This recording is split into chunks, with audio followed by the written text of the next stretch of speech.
Good day, ladies and gentlemen. Welcome to the Raytheon Technologies First Quarter 2022 Earnings Conference Call. My name is Ludi, and I will be your operator for today. As a reminder, this conference is being recorded for replay purposes. On the call today are Greg Hayes, Chairman and Chief Executive Officer, Neil Mitchell, Chief Financial Officer, and Jennifer Reed, Vice President of Investor Relations. This call is being carried live on the internet, and there is a presentation available for download from the Raytheon Technologies website at www.rtx.com. Please note, except where otherwise noted, the company will speak to results from continuing operations, excluding acquisition, accounting, adjustments, and net non-recurring and/or significant items, often referred to by management as other significant items. The company also reminds listeners that the earnings and cash flow expectations and any forward-looking statements provided in this call are subject to risks and uncertainties. RTC's SEC filings, including its Forms 8-K, 10-Q, and 10-K, provide details on important factors that could cause actual results to differ materially from those anticipated in the forward-looking statements. Once the call becomes open for questions, we ask that you limit your first round to one question per caller to give everyone the opportunity to participate. To ask a question, you will need to press star 1 on your telephone. To remove yourself from the queue, press the pound key. You may ask further questions by reinserting yourself into the queue as time permits. With that, I will now turn the call over to Mr. Hayes. Thank you, Ludi, and good morning, everybody. Before I get into the results, I just want to spend a minute to address the Russian invasion of Ukraine. I know it's first and center on everybody's mind. It's obviously been devastating to see these tragic events unfold, and our thoughts and prayers are with the Ukrainian people. We, of course, have ceased all of our business activities with Russia in line with global sanctions, and we remain committed to supporting our allies and ensuring the safety of our people around the world.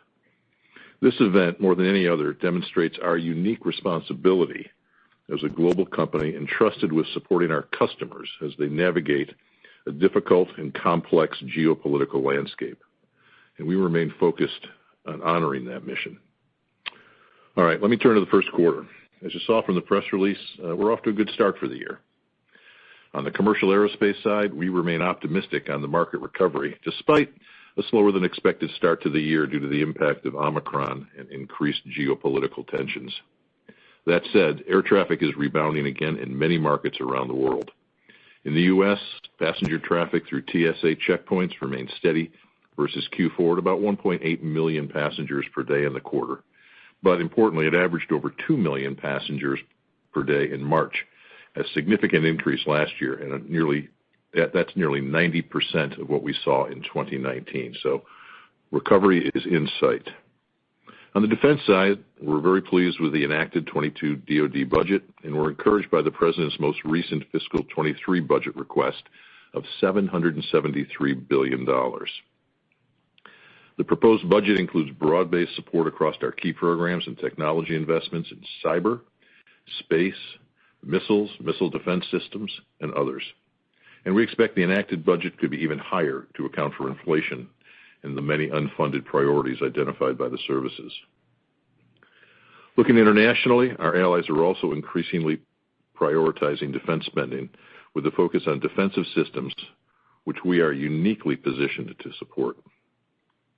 Resilient commercial air traffic, coupled with growing global defense budgets and our strong backlog, continue to support our long-term outlook for our businesses and gives us confidence in our ability to drive top-line growth and margin expansion over the next several years.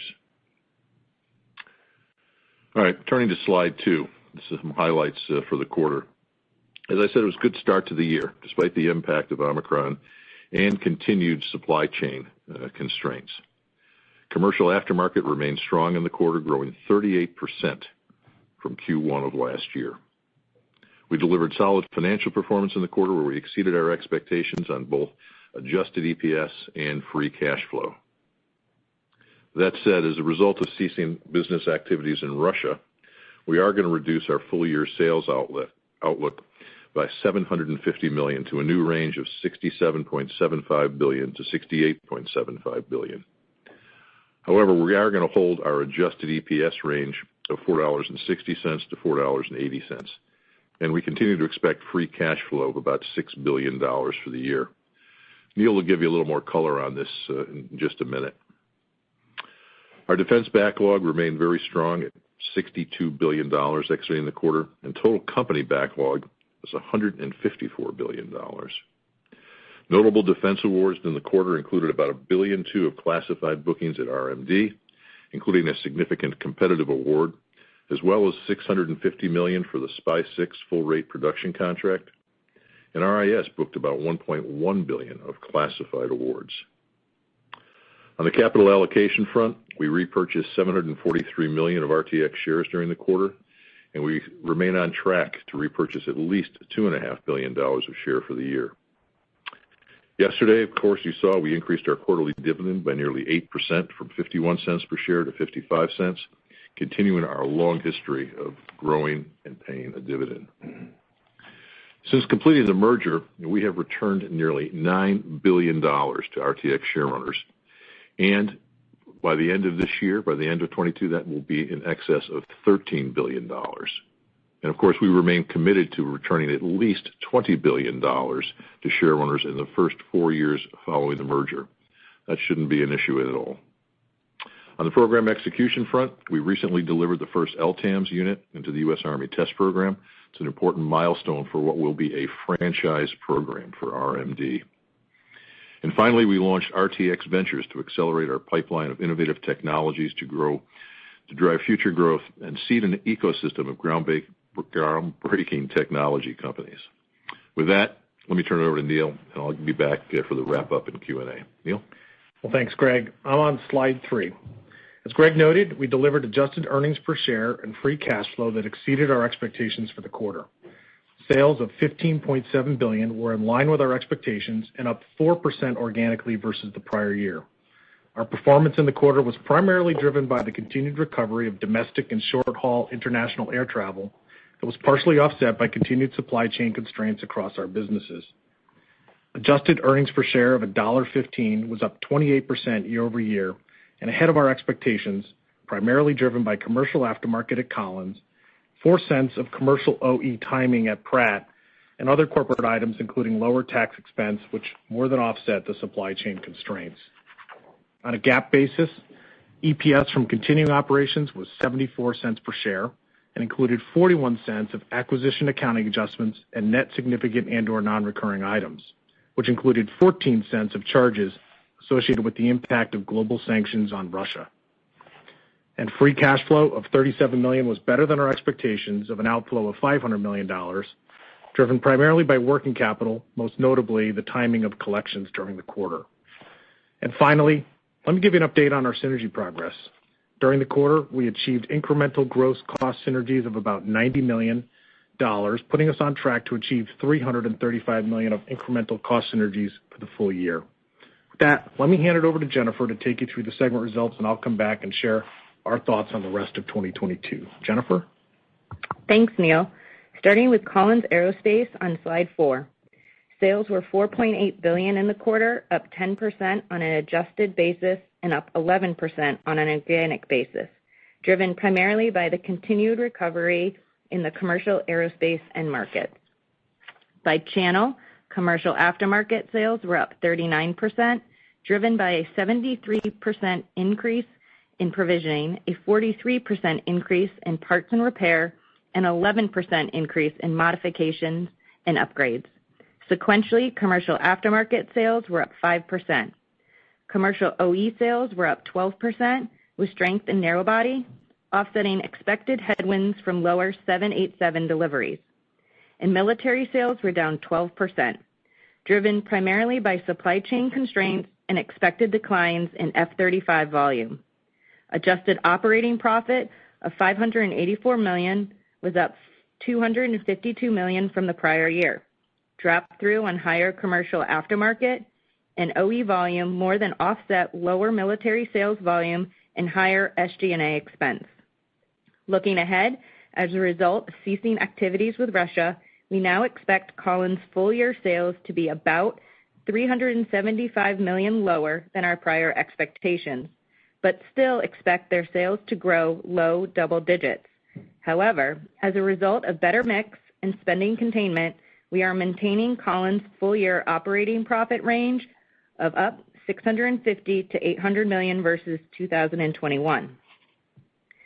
Shifting to Pratt Whitney on slide 5, sales of $4.5 billion were up 12% on an adjusted basis and up 13% on an organic basis, driven primarily by the continued recovery of the commercial aerospace industry. Commercial aftermarket sales were up 37% in the quarter, with legacy large commercial engine shop visit inductions up 9% and Pratt Canada shop visits up 22%. Commercial OE sales were up 12%, driven by favorable mix within Pratt's large commercial engine business, as well as higher general aviation platforms at Pratt Canada. In the military business, sales were down 11%, driven by F-135 production contract award timing and lower expected production volume that were partially offset by higher F-135 aftermarket volume. Adjusted operating profit of $308 million was up $268 million from the prior year. Drop through on higher commercial aftermarket sales volume, favorable large commercial OE mix, and higher Pratt Canada OE volume were partially offset by higher SG&A and E&D, as well as lower military sales volume. Looking ahead, as a result of ceasing activities with Russia, we also now expect Pratt's full-year sales to be about $375 million lower than our prior expectations, and now expect their sales to grow high single to low double digits. However, as a result of better mix and spending containment, we are maintaining Pratt's full-year operating profit range of up $500 to $600 million versus 2021. Turning now to slide 6. RIS sales of $3.6 billion were down 5% versus prior year on an adjusted basis, primarily driven by the divestiture of the global training and service business. Sales were in line with prior year on an organic basis. Adjusted operating profit in the quarter of $378 million was down $10 million versus prior year, primarily driven by the impact of the divestiture that was partially offset by net productivity across various programs. RIS had $2.6 billion of bookings in the quarter, resulting in a book-to-bill of 0.8 and a backlog of $17 billion. In addition to significant bookings that Greg mentioned, RIS also booked $311 million for the next generation OPIR GEO. It's worth noting that we continue to expect RIS full-year book-to-bill to be greater than 1. Turning to RIS full-year outlook, we continue to expect RIS sales to be down slightly on a reported basis and to grow low single digit on an organic basis. We also continue to expect RIS operating profit to be flat to up $50 million versus 2021. Turning now to slide 7. RMD sales were $3.5 billion, down 7% on both an adjusted and organic basis, primarily driven by the continuing supply chain constraints and decline in certain land, warfare, and air defense programs. Adjusted operating profit of $387 million was $109 million lower than prior year, driven primarily by lower net program efficiencies and unfavorable program mix. RMD's bookings in the quarter were approximately $4.1 billion, resulting in a book-to-bill of 1.18 and a backlog of $29 billion. In addition to the awards that Greg discussed, RMD also booked about $385 million for Excalibur Rapid Demo for the U.S. Army, about $220 million for AIM-9X Sidewinder for the U.S. Navy, U.S. Air Force, and international customers, and about $220 million for Patriot Engineering Support Services for the U.S. Army and international customers. It's worth noting that we now expect RMD's full-year book-to-bill to be at least 1.1. Looking ahead, we continue to expect RMD sales to grow low to mid-single digit and operating profit growth of $150 to $200 million versus 2021. With that, I'll turn it back to Neil to provide some color on the rest of the year. Thank you, Jennifer. I'm on slide 8. Let me give you some perspective on how we're thinking about the environment as we look ahead. I'll start with some of the positives. Despite the impact of COVID variants early in the year, we continue to expect that the commercial aerospace recovery will remain resilient and will drive growth in commercial aftermarket and narrow-body OE deliveries this year. Notwithstanding the fact that global RPMs grew roughly 4 points less than we expected in the first quarter, commercial aftermarket grew in line with our expectations as operators began preparing their fleets for the summer travel season. At the same time, we're closely monitoring China domestic and international traffic, and as I've said before, our outlook assumes a significant improvement in wide-body traffic during the balance of the year. That said, we continue to expect commercial traffic to return to 2019 levels by the end of next year. On the defense side, as Greg mentioned, we are optimistic about the President's fiscal 23 budget request, which included a 5% base budget increase in the modernization accounts, where our investments in technology and innovation are well aligned to the administration's priorities and our major programs are well supported. And while it's too early to quantify today, all of our businesses are positioned to support the expected growth in U.S. and international defense spending.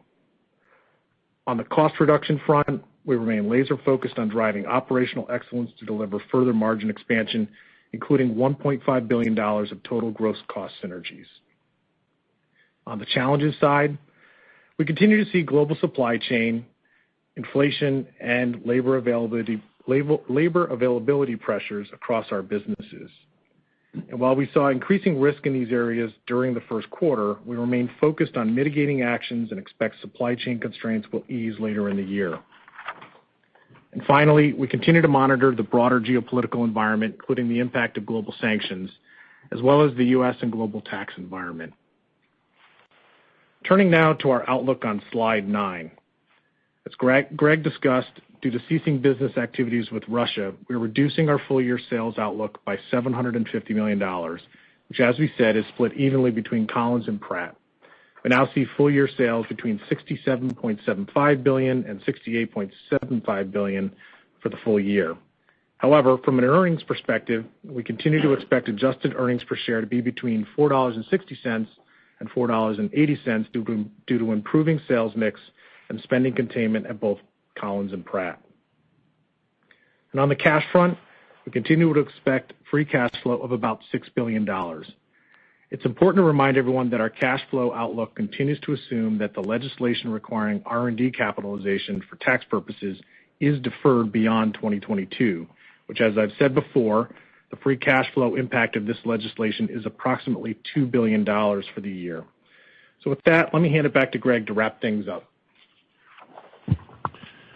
Okay, thanks, Neil.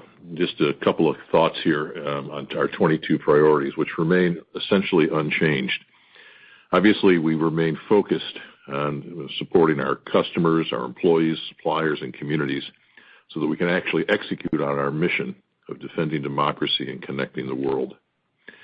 You know, today's environment reinforces the need for us to invest in innovative technologies to remain competitive, to drive industry leadership, and to deliver the right solutions for our customers. We'll do this while driving operational excellence and remaining disciplined with our capital, including meeting our capital return commitments. And of course, we're committed to doing all of this responsibly, as evidenced by the publication of our first RTX ESG report yesterday, which builds upon our long history of best practices in this area. And finally, earlier this month, we celebrated the 2-year anniversary of our merger. I'm very proud of what we've accomplished together so far, and I want to thank all of our employees for all of their efforts during this very difficult and challenging period. I'm confident in the investment thesis we laid out at the investor conference last May. Our franchises are strong, we operate in resilient markets, and we have great technology. And importantly, we have experienced leadership that is focused on operational excellence and delivering on our long-term commitments. With that, let me open up the call for questions. Ludy? Thank you. And ladies and gentlemen, in order to ensure that everyone has a chance to participate, we ask that you limit yourself to one question. To ask a question, please press star, then the number 1 on your telephone keypad. If you have any further questions, please press star one again to enter the queue. The first question will come from the lineup. Miles Walton from UBS. Your line is open. Thanks. Good morning. Hey, Greg or Neil, could you comment on the gradients of the supply chain constraints you saw in the first quarter as you look to the second quarter, in particular the two items of Pratt commercial engines and rocket motors? I know you've talked about recovery by year end, but have you passed the point of low and you're seeing improvement sequentially? Yeah, Miles, thanks for the question. So I think we laid this out I guess a month and a half ago when we were speaking at the Barclays Investor Conference. But the fact is we had a problem with our structural casting supplier where we were not able to get castings into our MRP schedule. That resulted in about 70 engines moving out of the first quarter. That problem is not behind us, but we are working with that supplier to recover that, and we'll get most of the way there by the end of the year. But it is not without its challenges.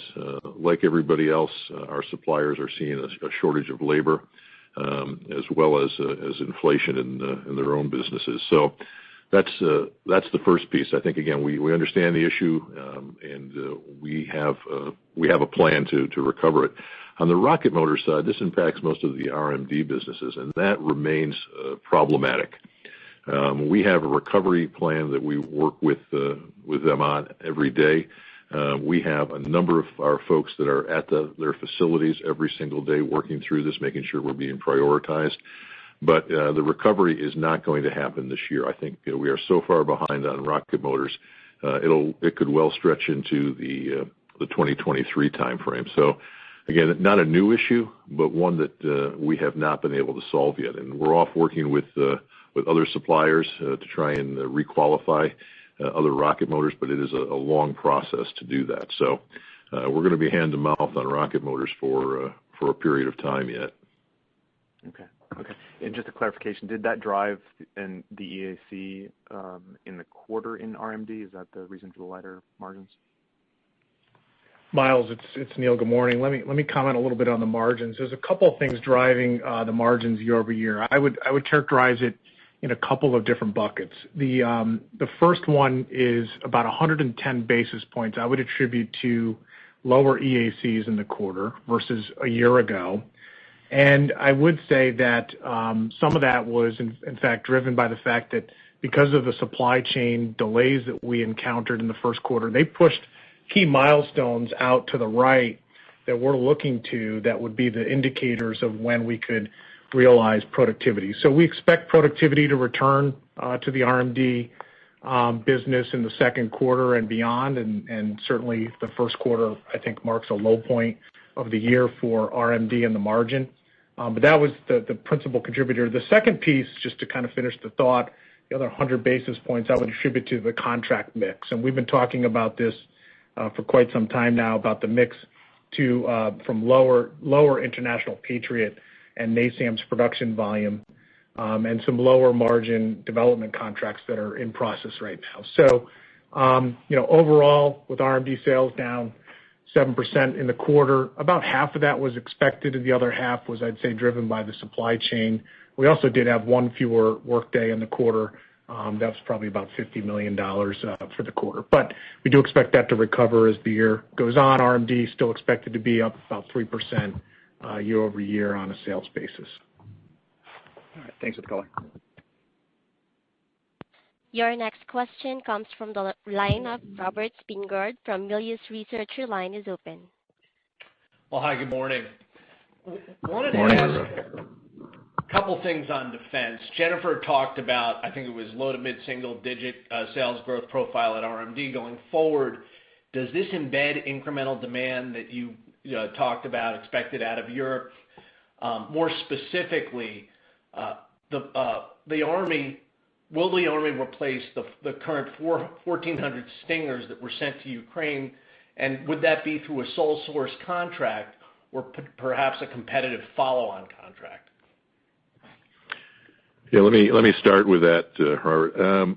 As far as looking at the sales forecast for RMD, that does actually not contemplate any upside that we see from replenishment of stocks. And again, we're working through all that, trying to understand the timing. Clearly, we won't see any of that benefit this year, but as we think about the next couple of years, as we see the budgets continue to increase and we see the replenishment orders come in, we would expect we will see a benefit to the RMD top line, which will take that number up somewhat. And again, we're not quite ready to give you a new number, but I would just tell you it's going to be higher than what we've got there. As far as the Stingers, we should keep in mind we are currently producing Stingers for an international customer, but we have a very limited stock of material for Stinger production. We've been working with the DoD for the last couple of weeks. We're actively trying to resource some of the material, but unfortunately, DoD hasn't bought a Stinger in about 18 years, and some of the components are no longer commercially available, and so we're going to have to go out and redesign some of the electronics in the missile and the seeker head. And that's going to take us a little bit of time. So again, we'll ramp up production what we can this year. But I would expect, again, this is going to be a 23-24 where we actually see orders come in for the larger replenishments, both on Stinger as well as on Javelin, which has also been very successful in theater. Thanks, Greg. Your next question comes from the line of Peter Arment from Baird. Your line is open. Hey, good morning, Greg, Neil, Jennifer. Good morning, Peter. Hey, Greg, can you give us maybe some color on just where you are on the narrow body build rate side? I mean, it seems like that's a big part of the positives for this year, and just are you running into any supply chain issues on that front? Thanks. Yeah, Peter, I think the biggest supply chain challenge that we're seeing as it relates to the narrow body recovery would go to Pratt Whitney, obviously, as we think about GTF production, and that's the structural castings issue that we talked about that caused first quarter rates to be lower than what we had expected. So that will get better as we go throughout the year. We actually see supply chain constraints across the commercial portfolio, though. I mean, we see it in electronics just like everybody else. We see it in aluminum. We see it in titanium. I think one of the challenges as we think about Russia, for instance, that was a large source of some of our titanium supplies. And because of the sanctions, we are looking to resource a lot of material. Probably not going to impact narrow body production delivery rates this year, but certainly could going into next year. I would tell you that we're in lockstep with both Airbus and Boeing on their production rates. Obviously, if you talk to the folks at Airbus, they'd like to see a rate of 70 or 75 by 2025. We'll see if we can get there, but we're certainly doing everything we can to support our customers there. But supply chain continues to be an issue, I would say, across the business, especially on the electronic side, where we've seen lead times go from 3 months out to 12 months plus, and we are on allocation for many of those components. So, again, nothing dramatic that's going to change our forecast or change our ability. It's just a watch item that we're actively working. Peter, maybe I could add a couple points here too. Just from a financial perspective, as you think about the sales impact of the Russia on the narrow body in particular, at Collins, we expect the commercial OE now to be up mid to high teens year over year, still very strong growth. And similarly at Pratt, we now expect commercial OE to be up low teens. Greg and I had talked about OE shipments being up about 200. Think about that now as about up 180 at the Pratt business year over year. So just a couple extra data points for you. Thanks, Neil. Your next question comes from the line of Robert Stallard from Vertical Research. Your line is open. Thanks so much. Good morning. Good morning, Rob. Neil, maybe just to follow up on your Russia comment there. I was wondering if you could give us a bit more detail on this hit to revenues that you're anticipating in 2022, because I wouldn't expect Airbus and Boeing to not remarket planes, for example. Is this all coming on the aftermarket and on BizJet? Yeah, Rob, I think if you think about that, so Russia accounts for about 4% of global RPMs, right? So it's not a huge number, but it accounts for about 1.5% of our total sales. So call that $900 million a year. We're going to be able to mitigate some of that through higher sales elsewhere, but you really do lose some sales associated with aftermarket activity into Russia. Also, importantly, at Pratt, we're not shipping engines to Irkut. We're not shipping engines to Airbus that would otherwise go into Russia. Now, Airbus, of course, will remarket some of those, so we won't lose those completely, but we will lose the spare sales associated with those engines going into Russia. So, again, we've taken a pretty detailed look at this in terms of the sales impact. And what Neil said importantly, I think, though, there still is a relatively significant hit in terms of earnings around $200 million. Fortunately, we're going to be able to offset that through cost reduction and just cost containment. But it is not a small number for us as we think about the guidance for the year. And Rob, I would also tell you that just to kind of think about the profile of that, think about $225 million a quarter in each of the next 3 quarters. We actually had about $80 million of sales that did not materialize in the first quarter because of this impact. And as you think about one other thing to add is Pratt Canada also was selling engines to helicopter engines into Russia, so that will impact the OE. So from a split perspective, at Collins about 60% aftermarket, 40% OE, and then at Pratt about 10% aftermarket, but really heavy on the OE side, 90%. That's great. Very helpful. Thank you. Yeah. Your next question comes from the line of Ron Epstein from Bank of America. Your line is open. Yeah. Hey, good morning, guys. Morning, Ron. Maybe just following on that supply chain theme. How are you guys handling the titanium situation? Right. I mean, Russia was a somewhat important supplier for you guys. I mean, are you just looking to move that all domestic, and how are you thinking about it? Ron, that is a great question, and it is, I think, the biggest challenge that we have as we think about these global sanctions on Russia. We did have a relatively significant portion of titanium forgings and castings coming from Russia, and many of those are now on the sanctions list. The good news is, as we started looking across the business, and we actually, we started advanced purchasing back in the fourth quarter, and we were able to get ahead of some of the sanctions. So we have inventory for a big chunk of that through the end of this year. I will tell you, though, that there are some components, especially at Pratt Canada, where it's going to take us some time to resource some of the castings, and that's going to impact some of our customer deliveries this year. Full stop. And as we think about the sales guidance that Neil was just talking about, obviously the Pratt Canada piece is directly impacting that in terms of not being able to deliver all the engines that we had hoped to. We'll recover those next year, and we're working on the sourcing. I would tell you, trying to find titanium sourcing today is very difficult. Russia accounted for about 15% of global sponge production. So that's really been taken out of the market. But it's not just the sponge production. It's also the casting and forging facilities that are in Russia that are no longer available to us. So we're working through all of that. I think we've done a pretty good job of identifying what those challenges are and finding second sources. But it's going to cause us to be late on some deliveries, especially out of Pratt Canada this year, and it's going to take us some time to recover. Got it. And if I may, as a follow-on, are you thinking about just permanently moving it out of Russia? We're done. We're done in Russia. Full stop.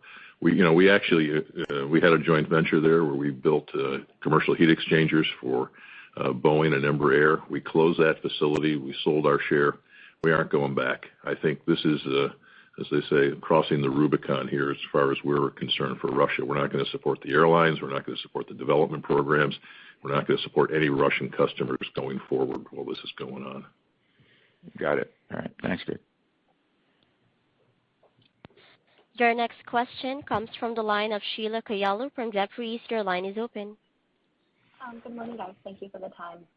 Good morning. Maybe on a more upbeat note, can we talk about Collins profitability? It was pretty good, 50% incrementals in the quarter, and guidance sort of implies it's flattish for the rest of the year. What's sort of going on there? Are you just mitigating for risk with supply chain? And then now that the 2-year lockup has expired with the merger, how are you thinking about the portfolio overall? Okay, let me start with the financial piece, and I'll let Greg talk about our portfolio thinking. Good morning, Sheila. So, yes, very, very strong margins for Collins in the quarter.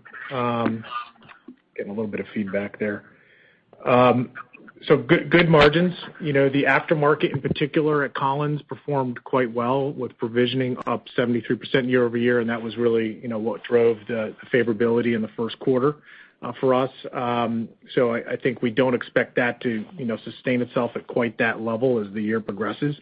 And also, similar to last year, Sheila, you remember that we had, phased our expenditures, our E&D, our SG&A. We had furloughs that were still in effect in the first quarter of last year. So those types of items become a headwind as you get a little further into the year. So very strong incrementals in the first quarter. We still expect mid-30s for the next several quarters for Collins. As you see E&D ramp up a little bit, see the effect of our merit increases take hold on April 1st across the company. But if the aftermarket is stronger, you will surely see that in the margins as well. We're very, very pleased to see double-digit margins again at Collins. Greg, I'll turn it over to you. Yeah, Sheila, just a comment on portfolio rationalization. We obviously haven't been sitting still for the last 2 years. We've been looking at across the portfolio. But to your point, we were really kind of hamstrung because of the spin transactions and the merger to not really do anything significant with any of our portfolio during that 2-year period. So we are actively looking across the portfolio today for both acquisitions as well as divestitures. I would tell you the acquisitions will probably be technology related and smaller dollar, similar to what we did last year with Seeker Engineering or Blue Canyon in the space side. And then we are going to look at the Collins portfolio for potential divestitures. There are certain businesses that do not have the growth profile, the margin profile, or the technical footprint that we're looking for in some of these product lines. So I would expect over the next 6 to 9 months, we'll complete those analysis. Obviously, you don't want to be selling any of these businesses in a down aero market, but with the recovery that we're expecting this year and next, I would think that we'll probably be doing something later this year or early next year. Thank you. Thanks, Sheila. Your next question comes from the line of David Strauss from Barclays. Your line is open. Thanks. Good morning.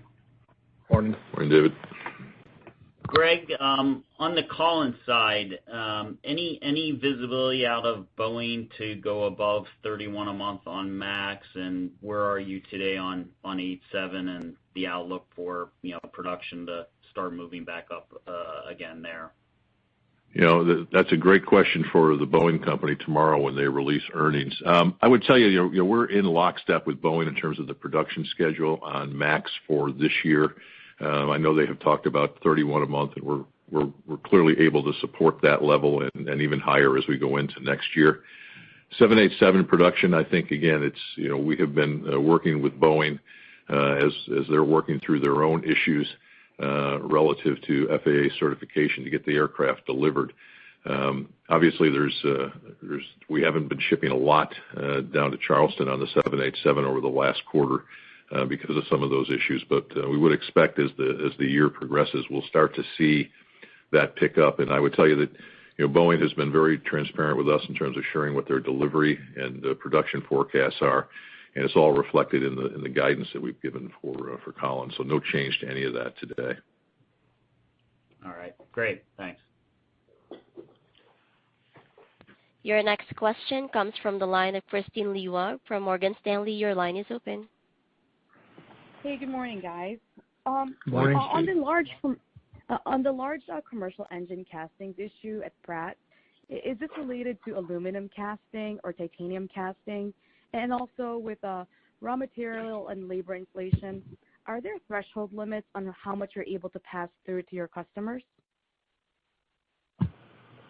So those are primarily titanium castings from our supplier that's impacting. These are structural castings, which means you can't really start building most of the engine until you get the castings in, and that's what the holdup is there.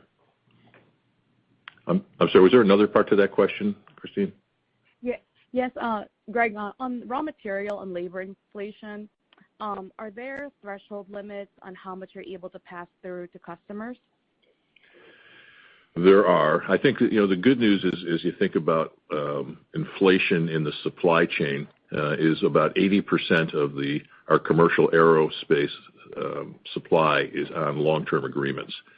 Obviously, there's some of that comes up for renegotiation every year, and we're seeing some cost pressure.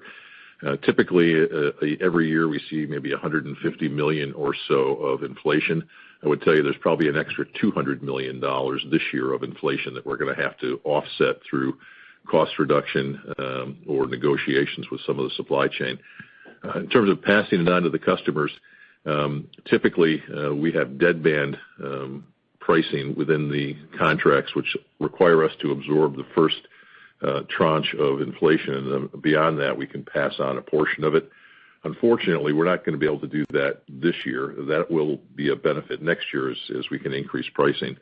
We did, of course, increase pricing on the aftermarket through our catalog that was issued, I think, last October, and that was roughly a 6% increase year over year. So we're able to offset a chunk of that inflation through pricing, and the rest is going to have to be offset through either cost reduction, redesign, or renegotiation. And while we're on the topic of supply chain and the castings, that 4-cent benefit that we realized in the first quarter is likely going to end up being a 4-cent headwind as we go through the second quarter and we get the production back on track. Great. Thank you, guys. Very helpful. And your next question comes from the line of Doug Harned from Bernstein. Your line is open. Good morning. Good morning. Thank you. Hey, Doug. If we go back to last summer, you all talked about a 5-year CAGR for defense in the sort of 3 to 5% range, top line. And now that we're seeing the issues with the Russian invasion, we're looking at stronger defense budgets. You talked about this a little bit earlier. How do you see that trajectory now? Is there upside from there? We haven't seen a backlog increase yet, but does this change the way you look at that 5-year outlook? Yeah, Doug, as we think about this, even the president's budget request for 23 of $773 billion did not anticipate the Russian invasion of Ukraine. So we were seeing an increase in defense spending before any of this nonsense in Ukraine with the Russians. So I think, again, the trajectory is better than what we had expected. I mean, I would go back 2 years when the merger first occurred. We thought, defense spending was going to be flat to up slightly. And I think, everybody recognizes the need for modernization and the need to prepare to deter these folks in a more robust fashion. So clearly there's going to be upward pressure on sales guidance. But again, you probably won't see any of that until 23 or 24. But as we understand, what the implications are of the new defense budget, what we see in terms of the plus-ups as they go through the process on the 23 NDAA, I think, again, we'll have an opportunity to update everybody later this year on our thinking around kind of that 3 to 5 year outlook for defense. But your sense is that there could potentially be some upside there as we look in the outer years. Oh yeah, absolutely. If you look at just the RD, the research and development in the budget, that's up 11% versus what was in the 22 budget. So clearly, there is going to be more spending than what we had anticipated, and importantly, it's in those programs like space and some of the other advanced missions that we have an outsized share of. Great. Thank you. Thanks, Doug. Your next question comes from the line of Noah Poponak from Goldman Sachs. Your line is open. Hi, good morning, everyone. Good morning, Noah. Neil, could you spend a minute on the progression of the margin through the year at the other segments the way you did at Collins?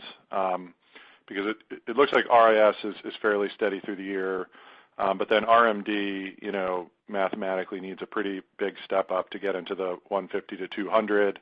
It looks like a lot sequentially, so I'm assuming that's back-end loaded, but the more back-end loaded, the higher it has to be. And then at Pratt, I assume, or clearly you'll have different mix OE versus aftermarket as you move through the year, but the guidance implies that margin steps down, and I assume that mix change is also back-end loaded. So just be helpful to hear from you on how we should expect those to change as you move through the year. Thanks, Noah.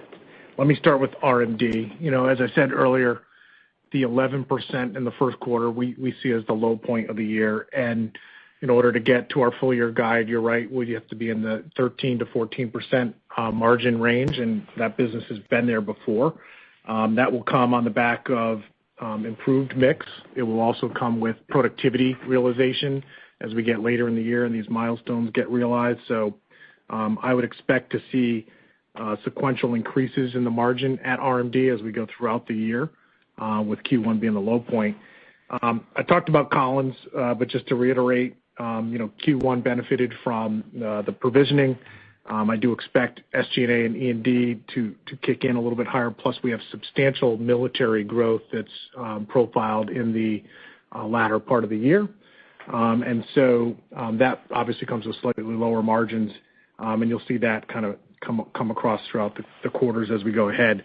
At Pratt, the story really is about the mix of OE versus aftermarket. And as the OE volume continues to grow, particularly in the large commercial engine business, you should see, a 250 basis point or so degradation in the margins as that negative engine margin picks up in the next 2 quarters in particular. And typically, we see a larger aftermarket mix in the fourth quarter. And then lastly, I expect to see, 20, 30 basis point incremental margin improvements in RIS as we go through the year. Again, on better volume, better mix, productivity. We saw good productivity in the first quarter there, and I expect that to continue through the rest of the year. Very helpful. Thank you. Your next question comes from the line of Mike Maugeri from Wolfe Research. Your line is open. Hey, thank you. Good morning, everyone. Good morning. Neil, following on a couple of the prior questions on the slower GTF deliveries at Pratt, with the supply chain issues, is it just Pratt, or I think Greg might have mentioned something broader? Is it affecting all of A320? And does that change your thinking at all on peak negative engine margin and separately break-even cash flow on GTF?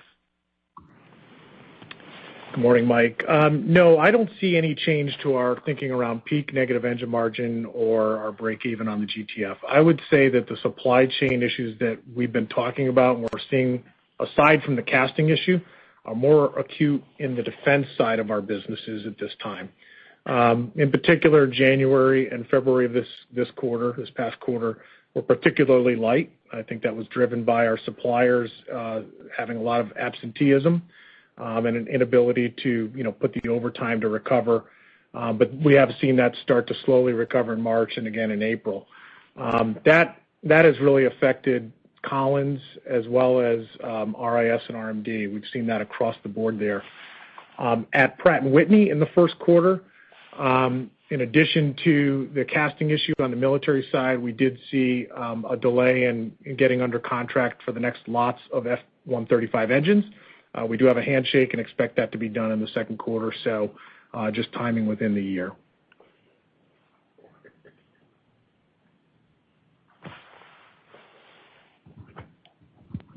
Thank you. And your next question comes from the line of Ken Herbert from RBC. Your line is open.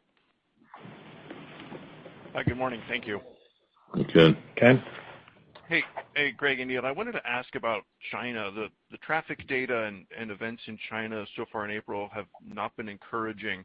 Can you help us think about the full year assumptions for international travel And sort of what we've seen in China so far this year, has that changed the outlook specifically on the full year for the aftermarket?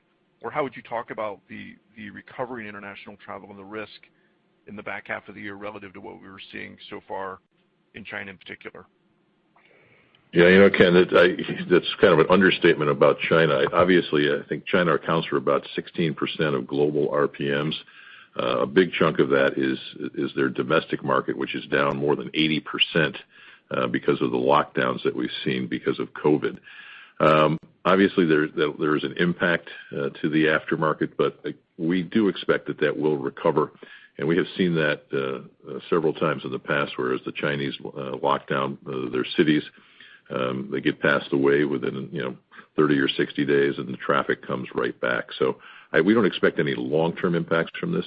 I would tell you, the aftermarket recovery for wide body international travels, we're still expecting that to recover to roughly 75% of pre-pandemic levels by the end of this year. China accounts for a piece of that, but a relatively small piece of the international long haul. Really, what you're going to need to see is traffic picking up to Japan and Australia and transatlantic throughout the course of the year, which we fully expect. I mean, the bookings look very, very solid, and I think while it looks aggressive in terms of that kind of 75% kind of recovery, all indications are that that's exactly what's going to happen. One thing we also will see as we go into the second quarter, kind of to that point, is we have an engine center in Shanghai. And so at Pratt in particular, you'll see relatively flat sequential aftermarket as that shop is currently shut down, but we expect to recover that this year. On the Collins side, sequentially, think low single-digit type sequential growth, so still growth in aftermarket. But clearly the China market is a watch item. It's an important one for our narrow-body customers in particular. Great, thank you. You're welcome. Your next question comes from the line of Seth Seifman from J.P. Morgan. Your line is open. Hey, thanks very much, and good morning. Greg, you've mentioned in the past that expressed some skepticism about Airbus going up to 70 or 75, and indicating that you didn't think that Boeing would really allow them to get to that market share level. When you spoke a little bit earlier today, it sounded like you saw it as more of a supply constraint issue in terms of Airbus getting up to that 70 to 75 per month level. Has your thinking on that topic and on what the market share split could be, has that thinking changed recently?